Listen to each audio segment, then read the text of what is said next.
Assalamualaikum warahmatullahi wabarakatuh. Perkenalkan, nama saya Syifa Anggi Alvinda Devi Eustasia dari kelas 11 MIPA 2, nomor absen 32. Di sini saya akan mempresentasikan PowerPoint tentang hukum Bernoulli.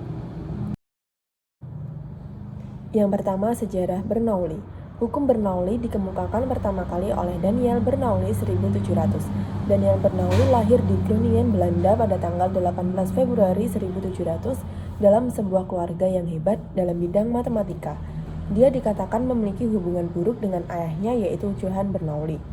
Setelah keduanya bersaing untuk menjadi juara pertama di dalam kontes ilmiah di Universitas Paris, Johann Bernoulli tidak mampu menanggung malu harus bersaing dengan anaknya sendiri. Johann Bernoulli juga menjiplak beberapa kata-kata kunci dari buku Daniel Hidrodinamika dalam bukunya yang berjudul Hydraulika yang diterbitkan lebih dahulu dari buku Hidrodinamika.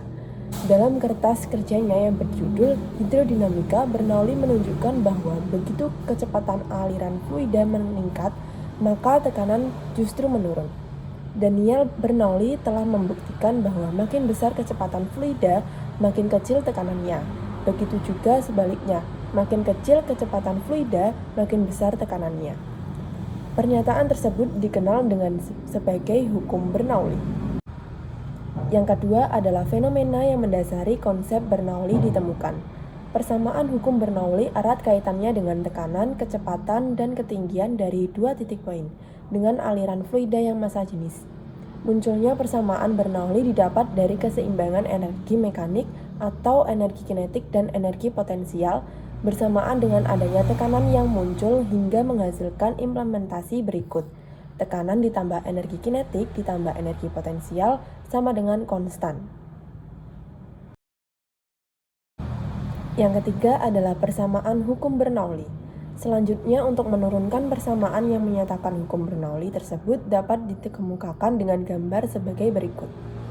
Keterangan gambar yang pertama, H1 dan H2 masing-masing adalah tinggi titik tertentu zat cair dalam tabung atau pipa bagian kiri dan bagian kanan. Yang kedua, F1 dan F2 adalah kecepatan aliran pada titik tertentu dari suatu zat cair kiri dan kanan.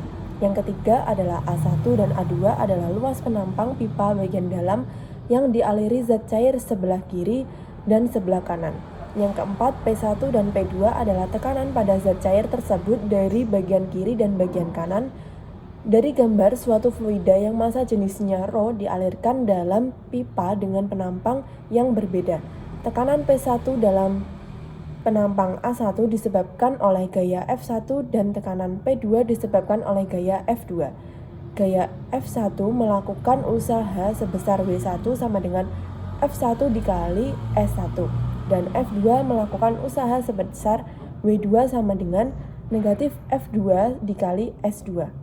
Tanda negatif menyatakan bahwa gaya yang bekerja atau arah gerak gaya ke arah kiri, sedangkan perpindahan arah ke kanan, sehingga mendapatkan persamaan W total sama dengan P1 dikurangi P2 M per ρ. Karena melibatkan perubahan energi baik antara energi kinetik dan energi potensial, maka harus mengetahui rumus dari masing-masing. Rumus energi kinetik EK sama dengan setengah mv kuadrat dan rumus energi potensial EP sama dengan mgh. Sesuai dengan persamaan Bernoulli, yaitu kerja total atau W tot sama dengan perubahan energi kinetik atau delta EK ditambah perubahan energi potensial atau delta EP, maka W total sama dengan delta EK ditambah delta EP. Selanjutnya adalah penerapan hukum Bernoulli. Yang pertama, pada alat penyemprotan parfum. Jika pada penyemprot parfum Anda menekan tombol, maka pada penyemprot racun serangga menekan masuk batang penghisap. Ketika bola karet diremas, udara yang ada di dalam bola karet meluncur keluar melalui pipa 1. Karenanya, udara dalam pipa 1 mempunyai laju yang lebih tinggi. Karena laju udara lebih tinggi, maka tekanan udara pada pipa 1 menjadi lebih rendah. Sebaliknya, udara dalam pipa 2 mempunyai laju yang lebih rendah. Tekanan udara dalam pipa 2 lebih tinggi. Semburan udara yang bergerak dengan cepat mampu menurunkan tekanan pada bagian atas tabung yang berisi cairan. Hal ini menyebabkan tekanan atmosfer pada permukaan cairan turun dan memaksa cairan naik ke atas tabu. Ketika cairan parfum tiba di pipa 1, udara yang meluncur dari dalam bola karet mendorongnya keluar. Biasanya lubang berukuran kecil sehingga parfum meluncur dengan cepat. Ingat persamaan kontinuitas, jika luas penampang kecil, maka fluida bergerak lebih cepat, dan sebaliknya, jika luas penampang lebih besar, maka fluida bergerak pelan. Yang kedua, pada perahu layar. Ketika angin mengalir, di sisi lain kapal layar bergerak dengan cepat dan mendorong dengan keras. Dengan demikian, layar menerima kekuatan yang tegak lurus terhadap arah angin didukung oleh kil kapal yang melakukan gerak lateral sehingga kapal hanya bisa bergerak maju yang membuat kekuatan kapal layar lebih besar daripada kekuatan angin. Kapal layar dapat bergerak berlawanan dengan arah angin dengan memanfaatkan hukum Bernoulli. Untuk dapat bergerak ke arah yang diinginkan, maka kapal layar harus mempunyai dua buah layar yang dapat diatur. Gaya Bernoulli akibat perbedaan tekanan mendorong kapal dengan dalam ke arah tegak lurus dengan arah angin. Namun pada saat bersamaan, air laut menarik sirip kapal dalam arah yang hampir tegak lurus dengan sumbu kapal.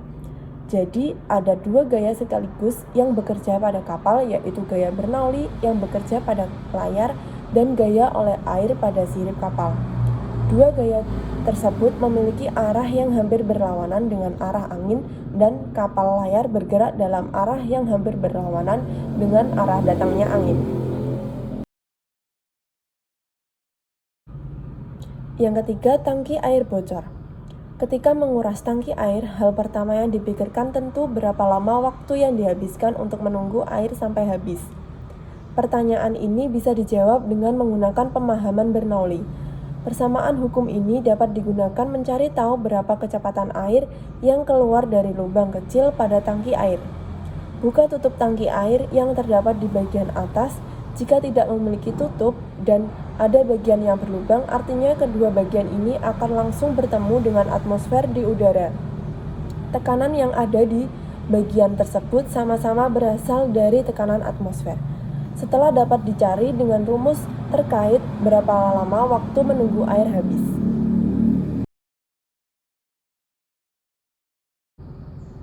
Yang keempat adalah mengendarai sepeda motor.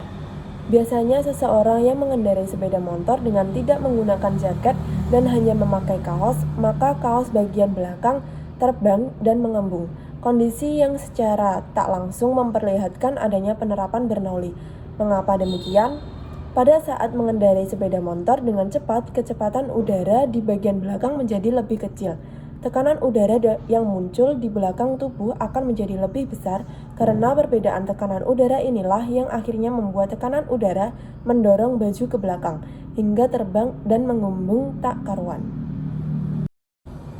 Yang kelima adalah menekan selang air. Kondisi yang biasanya kerap dilakukan saat menyiram bunga, membersihkan motor, dan sejenisnya dengan menggunakan selang air. Tujuannya agar aliran air menjadi lebih kencang dan jarak tembakan menjadi lebih jauh. Kondisi ini berkaitan dengan persamaan Bernoulli. Semakin kecil luas permukaan suatu benda, maka semakin besar tekanannya. Yang keenam, gaya angkat pesawat. Jika diperhatikan dengan baik, ketika pesawat akan melakukan take off, terlihat bentuk sayap berubah membengkok ke bawah. Kondisi ini bukan tanpa alasan dilakukan. Hal ini karena para pembuat pesawat memperhitungkan dengan seksama menggunakan Bernoulli. Kecepatan dan tekanan berbanding terbalik. Dalam kecepatan tinggi, maka tekanan akan rendah. Mungkin itu tadi presentasi dari saya. Mohon maaf apabila terdapat kalimat yang salah dan penjelasan yang kurang tepat. Terima kasih. Wassalamualaikum warahmatullahi wabarakatuh.